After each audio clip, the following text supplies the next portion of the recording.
The Septuagint Sirach, chapter 38. Honor a physician with the honor due unto him for the uses which ye may have of him, for the Lord hath created him. For of the Most High cometh healing, and he shall receive honor of the king. The skill of the physician shall lift up his head, and in the sight of great men he shall be in admiration. The Lord hath created medicines out of the earth, and he that is wise will not abhor them. Was not the water made sweet with wood, that the virtue thereof might be known? And he hath given men skill, that he might be honored in his marvelous works. With such doth he heal men, and taketh away their pains. Of such doth the apothecary make a confection, and of his works there is no end. And from him is peace over all the earth. My son, in thy sickness be not negligent, but pray unto the Lord, and he will make thee whole. Leave off from sin, and order thine hands aright, and cleanse thy heart from all wickedness. Give a sweet savor and a memorial of fine flour, and make a fat offering as not being.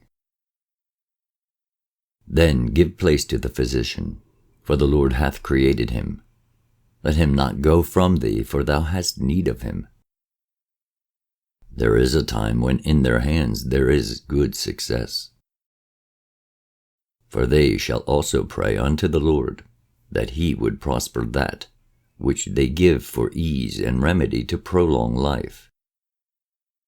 He that sinneth before his Maker, let him fall into the hands of the physician. My son, let tears fall down over the dead, and begin to lament, as if thou hadst suffered great harm thyself. And then cover his body according to the custom, and neglect not his burial. Weep bitterly, and make great moan, and use lamentation, as he is worthy, and that a day or two, lest thou be evil spoken of, and then comfort thyself for thy heaviness. For of heaviness cometh death, and the heaviness of the heart breaketh strength. In affliction also sorrow remaineth, and the life of the poor is the curse of the heart. Take no heaviness to heart, drive it away, and remember the last end. Forget it not, for there is no turning again. Thou shalt not do him good, but hurt thyself. Remember my judgment, for thine also shall be so, yesterday for me, and today for thee. When the dead is at rest, let his remembrance rest, and be comforted for him when his spirit is departed from him. The wisdom of a learned man cometh by opportunity of leisure, and he that hath little business shall become wise. How can he get wisdom that holdeth the plough, and that glorieth in the goad, that driveth oxen, and is occupied in their labors, and whose talk is of bullocks? He giveth his mind to make furrows, and is diligent to give the kine fodder. So every carpenter and workmaster that laboureth night and day, and they that cut and grave seals, and are diligent to make great variety, and give themselves to counterfeit imagery, and watch to finish a work. The smith also sitting by the anvil, and considering the ironwork. The vapour of the fire wasteth his flesh, and he fighteth with the heat of the furnace.